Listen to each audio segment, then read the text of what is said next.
Lord of the Mysteries. Chapter 767. Passing a Message. Grimm, who got infected on the Nameless Island and was undeniably deceased, appeared once again on the Nameless Island. Emperor, when did you start writing horror stories? Also, where's the rest? Klein's gaze froze onto the last line of the third diary page, and he discovered that there wasn't any new information. Apart from that, he was similarly alarmed by Emperor Rosel's description of the Beyonder creatures' strange gathering and their worship of an unknown entity. One had to understand that not all Beyonder creatures had intelligence, and could be communicated with. Many of them were monsters who had lost control or had madness as an innate property. And these monsters that had lost control were gathered together, worshipping some unknown existence. Unfortunately, the Emperor didn't leave behind the coordinates of the Nameless Island. However, even if he had recorded it, I wouldn't dare to head over, for fear of any infection. If I were to die only to be revived on the island, that would be troublesome. I'll need to be at least a sequence 4 or even a sequence 3 before I'll have what it takes to explore it. As Klein thought, he made the diary in his hand vanish. He then turned to look at Katla and asked with a smile, "What's your request?" Katla asked without even thinking. "Honorable Mr. Fool, I wish to know if Emperor Rosel once participated in a very secretive and very ancient organization." Very secretive and very ancient. Twilight Hermit Order. Emperor Rosel used to be a member of it? Audrey suddenly recalled Mr. Fool's previous mention of that organization. Alger recalled the corresponding matter and remembered that in Miss Justice's description of the Desire Apostle case in Backland, there was a mysterious organization mentioned. Back then, Mr. Fool had told the members not to say the organization's name in the outside world because any mention of it will be known. Such an organization does match Emperor Rosel's status. Alger nodded inwardly. As for Klein, he thought of something else. Queen Mystic's choice of diary pages are vague. She isn't able to accurately and precisely ask questions based on the content. It also means that she roughly knows that diary pages from certain periods are very important with key information within them, or she is able to discern Rosel's emotions from when it was written. As for Ma'am Hermit's question, it didn't pose any problems for Klein. He smiled and said, "Yes." At the same time, he silently warned himself, in the future, I need to be careful that Queen Mystic's questions might be completely unrelated to the diary pages she hands over.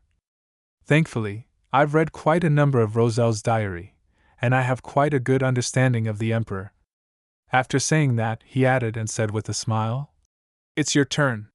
He didn't directly mention the Twilight Hermit Order, wishing that he could answer another question based on this topic in the future. Katla bowed and expressed her gratitude before looking at the magician. "I wish to obtain clues regarding the direct descendants of the Abraham family. £1,000. She had no psychological burden when it came to offering a price, as Queen Mystic could definitely provide compensation for her. "Why did you directly look at me? She already knows that my teacher is a member of the Abraham family?" Furs was first alarmed before realizing that it was nothing surprising. This was because this matter wasn't a secret to the other members of the Tarot Club apart from Ma'am Hermit. It was very normal for them to mention it after completing a transaction with her. Although £1,000 was very attractive, Furs didn't plan on selling information on her teacher. In all her life, there were only a handful of people who had been truly sincere to her, therefore, she cherished such relationships. After some deliberation, Furs asked, "Why are you looking for them? If you can provide a reason, I can pass the message. As for any further developments, it will depend on them. I have no say on those matters. Indeed, she might appear ordinary, but she actually conceals many secrets. She's a lady who's cautious and meticulous." Katla sighed inwardly as she said with a nod, "That's very reasonable.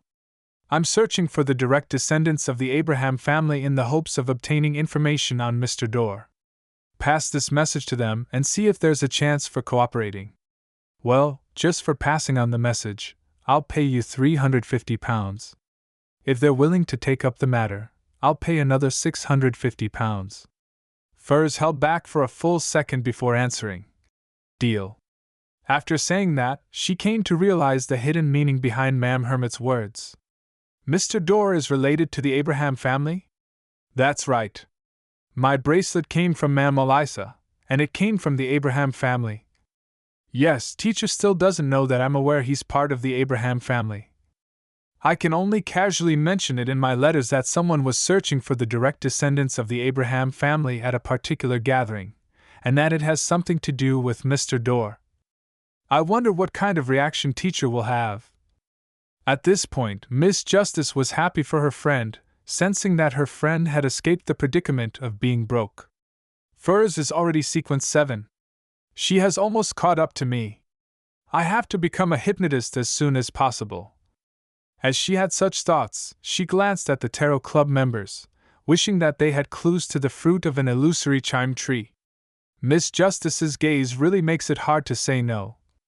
Furs lowered her head in embarrassment.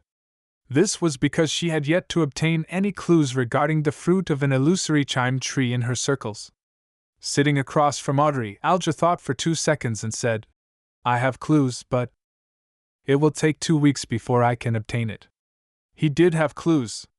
A long time ago, he had discovered an illusory chime tree when he entered the primitive island with Kalangos. But due to his lacking strength, he didn't attempt to approach it. And now, he had the chance of advancing to sequence 5. He naturally didn't want to give up any opportunities for making money. After all, he still owed Admiral of Stars for the information of the Obninsks. As for why he was mentioning it now, in a sense, it was to declare his rights. When the time came, he and the world would explore together. It was best to decide the splitting of the spoils ahead of time to prevent any conflict. Of course, when dealing with the illusory chime tree, it was likely that Gehrman Sparrow would idly stand at the side without rendering any assistance. No problem. Audrey was delighted, and she didn't even ask for a price. She was already beginning to consider finding an excuse or a reason to directly buy it from the psychology alchemists after returning to Backland in June. With the 2 transactions coming to an end, due to none of the other members having any requests for the time being, Katla repeated her search for the blood of a mythical creature, and Emlyn once again mentioned that he was searching for the remaining 4 believers of the primordial moon. Then, the tarot gathering entered the free exchange segment. Derek very naturally said, I've already become a notary. You don't have to tell us that. The hanged man had the urge to facepalm, but he replied with a calm voice.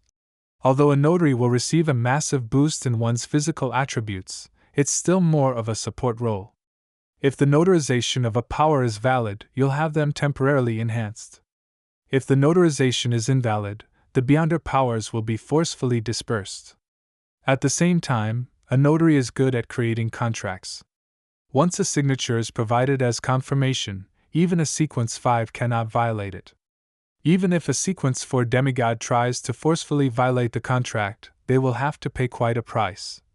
As a member of the Church of Storms, it was one of the basics for him to know the strengths and weaknesses of the Sun pathway. Therefore, Alger carefully explained the exact situation for Little Sunday. He also reminded him to select a mystical item that was good at controlling a target.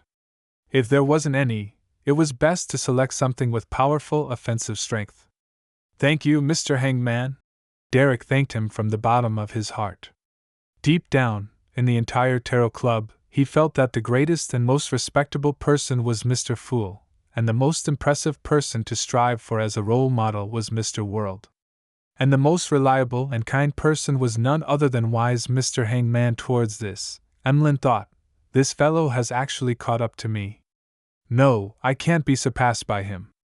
I need to complete the hunting competition as soon as possible to get the rewards. He contemplated for a few seconds, and after receiving Mr. Fool's permission, he conjured the thin moon puppet that resembled a wooden pole. Ladies and gentlemen, does any one of you know what this is? He knew that Mr. Fool was definitely aware of the answer, but he temporarily didn't have anything he could use for an equal exchange with this mighty existence. Therefore, he could only rely on the other members of the Tarot Club for any answers. Isn't this the puppet I saw at that gathering? Mr. Moon already found his target. Furs similarly waited for others to give an answer out of curiosity. Catlett carefully observed it before frowning. It's likely a moon envoy. It's a beyonder item that primordial moon believers create by using a bloody ritual that spans centuries. It's said to be imbued with divine powers. Each one of them possesses an unimaginable horror. Where did you obtain it from? It's very dangerous. It's best that you hand it over to the upper echelons of the Sanguine. Emlyn changed his sitting posture and chuckled. I encountered it when hunting the primordial moon believer. She's already dead, while I'm still alive. Mr. Moon's flaunting of himself is really obvious. The senior spectator, Audrey, chuckled inwardly. Catlett was taken aback. Without deliberately hiding anything, she asked, how did you do it? Did the upper echelons of the Sanguine provide you with assistance? Emlyn gaped, somewhat at a loss for words. Only then did he realize that this topic wasn't suitable for a deeper discussion. Ahem. He cleared his throat and looked towards the end of the long bronze table. I sought help from Mr. Fool,